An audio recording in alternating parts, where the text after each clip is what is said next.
Վարչապետը չի ուղղորդում, բայց ողջունում եւ աջակցում է 10 եպիսկոպոսների գործողությունները, որոնք հոգեվորականներին ու հավատացյալներին հրավիրել էին Մայրաթոր Սուրբ Էջմիածին, կաթողիկոսին հանգստի կոչելու պահանջով։ Հայաստանյաց առաքելական եկեղեցին պետք է պաշտպանել կտրիչ Ներսիսյանից եւ Մայրաթորը զավթած մյուս աղանդավորների խմբից։ Ես արդեն իմ դիրքորոշումը ասել եմ, որ կտրիչ Ներսիսյանը եւ նրա նեղ շրջապատը աղանդավորներ են, ովքեր զավթել են եւ եղծում են հայաստանյաց առաքելական Սուրբ եկեղեցու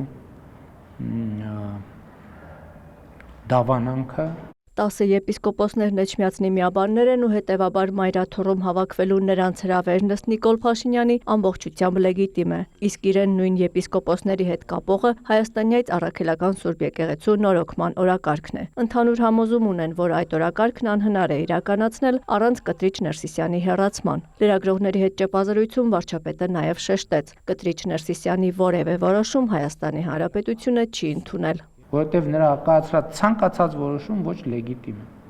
Օրինակ Տեր Արամ Ասատրյանը շարունակում է Հայաստանի Հանրապետության համար լինել Տեր Արամ Ասատրյան։ Եվ կտրիչ Ներսիսյանի որոշումը նրան կարգալույծ անելու մասին մենք չենք ընդունել եւ մենք շարունակում ենք Տեր Արամ Ասատրյանին, Տեր Թադեին, Տեր Տարոնին համարել գործող հոգևորական։ Եկեղեցու նորոգման օրակարգ առաջ քաշողները սուրբ չեն ու այդպես մտածելն անգամ սրբապղծություն կլիներ, հավելեց Փաշինյանը։ Պարզապես ընդունում են եկեղեցում ստեղծված ճգնաժամում մեղքի իրենց բաժինը ու պատասխանատու են զգում այդ ճգնաժամը լուծելու հարցում։ Այս կիրակի, որ տեղեպատարակի մասնակցելու վարչապետը Փաշինյանն ասաց այդ օրն ավելի վաղ պլանավորած այց ունի։ Եվրասիական տնտեսական միության բարձրագույն խորհրդի նիստին է մասնակցելու, կփորձի համատեղել։ Անդրադառնալով մամուլի հրապարակումներին, թե պատրաստվում է կաթողիկոսի տեղապահ նշանակել Նավասարդ arczepiskopos Կճոյանին, պետության ղեկավարը շեշտեց. դա չի կարող լինել իր որոշմամբ։ Կաթողիկոս ընտրում է ազգային եկեղեցական ժողովը։ Կարծիք կհարցնեն, ես կարտահայտեմ այդ կարծիքը, չեն հարցնի, ես էլ եմ ուզում ասեմ։ Նրանք, ովքեր այլ դիտանկյունից են նայում, ուղղակի սխալ են հասկանում իրավիճակը։ Իմ օրակարգը բացառապես հոգևոր է եւ բովանդակային է։ Եվ անձերի հետ առնչվում է այնքանով, ինչքանով որ առնչվում է հոգևոր բովանդակության հետ։ Ես էլ եմ ասում, այս օրակարգում ես չեմ հետապնդում ինտրիգներ։ Եթե ինտրիգներ հետապնդելու լինեի, շատ վաղուց շատ ձևեր կային եւ տարբերակներ կային, ես կգնայի այդ տարբերակով։ Ոչ, ձեր հարցի ուղիղ պատասխանն է ոչ, հերքում եմ։ Ես հերքում եմ ընդհանրապես, որ ես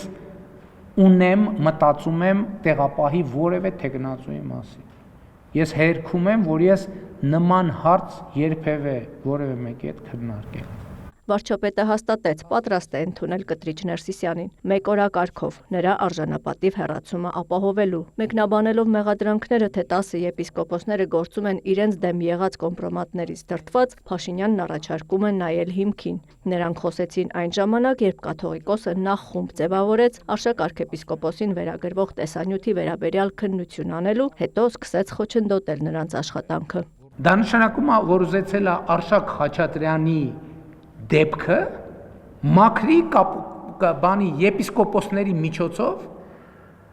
այսինքն Արշակ Խաչատրյանի մեղքի պատասխանատվությունը դնի 10 եպիսկոպոսների վրա, չգիտեմ, գուցե բոլորը չեն։ Ես մարդիկ էլ ասել են, բայց մի րոպե մենք ինչի պետք է դրա պատասխանատվությունը վերցնենք։ Իրանց հրապարակային տեքստերից եւ ենթադրում եմ իրանց այդ շփումներից ես տենց եմ հասկացել։ Վարչապետի նախկինում արած հայտարարություններին, թե կտրիչ Ներսիսյանը սպառնալիք է ազգային անվտանգությանը, ղեկավարվում է դրսից ու պարբերաբար զեկուցում է օտարերկրյա հատուկ ծառայության լեյտենանտին, իրավական գործընթաց չի հետևել։ Փաշինյանը նշեց, ամեն ինչ չէ, որ քրեական վարույթով է որոշվում։ Իրավական process-ը ունի բազմաթիվ նրբություններ։ Այդտեղ նաև միջպետական հարաբերությունների 1000 հարց կա։ Եկեղեցու թեմայից դուրս հարցերի շարքից։ Հայաստանը Ղարաբաղի ժողովրդի վերադարձի համար միջազգային քրեական դատարան դիմելու փոխարեն իրավունքի այդ հարցը համարում է փակված։ Լրագրողն այս մեղադրանքներին անդրադառնալով նաև հարցրեց. արդյոք դա չի նշանակում կոծկել Ադրբեջանի ցեղասպան գործողությունները։ Վարչապետն ընդգծեց իշխանության ընթացիկ քաղաքականությունների հիմքում մեր պատմության վերլուծությունն է։ Ճանապարհը, որով առաջարկվում է գնալ, կնշանակի հայտնվել Ղրիմյան հայրիկի իրավիճակում, թղթե շերեփն առած ընկնել դռնեդուր ու մեծ ու փոքր տերությունների առաջ լացուկոծով զբաղվել։ Հայաստանը հրաժարվել է այդ ճանապարհից, ինչի շնորհիվ վերջերս դարձել է լիարժեք պետություն։ Ընդամենը 2 տարի էլ դեռ չկա, որ ազատվել ենք դրանից։ Ընդամենը 2 տարի։ Կբերի ինչի, որ բոլորը մեզ կօգտագործեն սեփական նպատակների համար եւ միակ սուբյեկտը, որ մեզ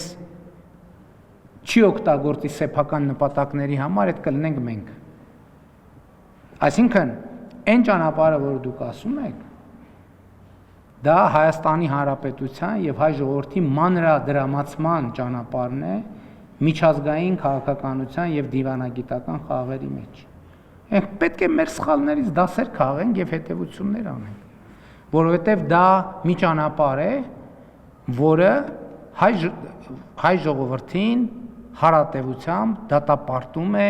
նահատակի եւ գոյատևողի ճակատագրի։ Ես նախկինում էլ ասել եմ, որ մեր կառավարության եւ իմ առաքելությունը համարում եմ հայ ժողովրդին նահատակացման այդ տրամաբանությունից դուրս բերելը եւ մենք այսօր այո հասել ենք դրան բազմաթիվ զոհերի եւ զոհողությունների գնով։ Ի վերջո պետքա հասունանանք եւ նույնիսկ դիվանագիտական դասագրքերում են ճշմարտությունը ճակերտներում, որ ասում է չկան մշտական բարեկամներ եւ մշտական թշնամիներ, կան մշտական շահեր, մենք պետքա վերանայենք այս, որովհետեւ ճշմարտությունն է, որ չկան թշնամիներ եւ չկան բարեկամներ։ Կա պետություն իր շահերով եւ մենք պետքա գնանք այդ պետության շահերի հետևից։ Ղարաբաղի ժողովուրդը վերադարձի օրակարգից չի շահելու, հակառակը դա կնշանակի նրան դատապարտել հավերժական բանդախտության, որը չգիտի որտեղ է ի վերջո ապրելու։ Կա հասցե, թե չկա, այս ասում եմ այո, կա հասցե եւ այդ հասցեն Հայաստանի Հանրապետությունն է իր միջազգայինորեն ճանաչված ինքնիշխան տարածքով։ Մենք տեսանք այդ միջազգայինորեն ամրագրված, արձանագրված իրավունքները, որը տոնում ենք համազգային կերպով, ուրախանում, որ էս ինչ լավ, որ իրականության մեջ ինչ ա բերել դա։ Մենք էլի դասեր չենք քաղում, մենք, չգիտեմ, տարբեր պայմանագրեր ենք ունեցել, չգիտեմ, Սան Ստեֆանոյի կոնֆերանս, Բերլինի կոնֆերանս, Սևրի պայմանագիր, չգիտեմ, այս դատարանի վճիռ, այն դատարանի վճիռ, այն ինչ փաստաբանը սենց ասեց, բա տեսակ ուժեղ փաստաբանը, որ նախկինում 1861 թվականին եղել է, չգիտեմ, որ դատարանի գերագույն դատավորը սենց բան ասեց։ Փրկվանք։ Ոչ, մենք հրաժարվում ենք այդ ճանապարհից։ Ուղիղ ասում եմ, հրաժարվում ենք այդ ճանապարհից։ Որովհետև դա ճանապարհը մեր եւ մասնավորապես Ղարաբաղի ժողովրդին հավիտյան պանդուխտի կարգավիճակի դատապարտել։ Մենք չենք գնում, մենք ասում ենք Ղարաբաղի սիրելի քույրեր եւ եղբայրներ։ Դուք պետքա տնավորվեք Հայաստանի Հանրապետություն։ Ստանաք Հայաստանի Հանրապետության քաղաքացիություն։ Առհասարակ ըստ Հայաստանի վարչապետի մենք պետք է հրաժարվենք բանդախտելու հացի հետևից գնալու տրամաբանությունից։ Հայաստանի Հանրապետությունը ոչ թե նահատակվելու, այլ հաց ստեղծելու գործիք է, եւ մենք գնում ենք այդ ճանապարհով։ Երևանի եւ Բաքվի միջև հաստատված խաղաղությունն է, որ քաղաքական պայմաններ է ստեղծել առևտրի համար։ Ես էլ տեսա, որ արդեն շարժակազմը Ադրբեջանի արտադրության նավթամթերքով շարժվել է եւ գալիս է Հայաստան եւ ես ողջունում եմ այս զարգացումը, այդ զարգացումը, այսինքն զուտ առևտուրը տեղի է ունենում մասնավոր ընկերությունների միջև, բայց իհարկե Հայաստանի եւ Ադրբեջանի միջև հաստատված խաղաղությունն է, որ քաղաքական պայմաններ է ստեղծել այդ առևտրի համար, իհարկե նաեւ քաղաքական մակարդակի պայմանավորվածություններ են եղել, որ հնարավորությունների մասին երկու երկրների գործարար շրջանակները կտեղեկացվեն եւ համապատասխան հետաքրքրության արկայության պարագայում նրանք գործարքները կկնքեն, գործարքը կնքված է։ Ինչ վերաբերում է հետագա ընթացքին, նաև ես գիտեմ, որ վրացական երկաթուղու սակագնի հետ կապված որոշակի հարցեր կան եւ հույս ունեմ այդ հարցերը կամ կկարգավորվեն կամ եթե չկարգավորվեն տրամաբանորեն տնտեսվարողները այլընտրանքային ձևեր, եթե այդ գործարքները շարունակեն հետաքրքիր լինել, այլընտրանքային ձևեր կփնտրեն ներմուծումը եւ արտահանումը ապահովելու։ Հայաստան է ուղևորվել 22 վագոն նավթամթերքի առաջին խմբաքանակը։ Ավելի վաղ ադրբեջանական ԱՊԱ գործակալությունն էր տեղեկացրել, որ Հայաստանի եւ Ադրբեջանի միջև խաղաղության օրակարգին համապատասխան սկսվել է Ադրբեջանից Վրաստանի տարածքով Հայաստան նավթամթերքի արտահանումը։ Աննա Զախարյան, Ռաֆիկ Սողոմոնյան, լուրեր։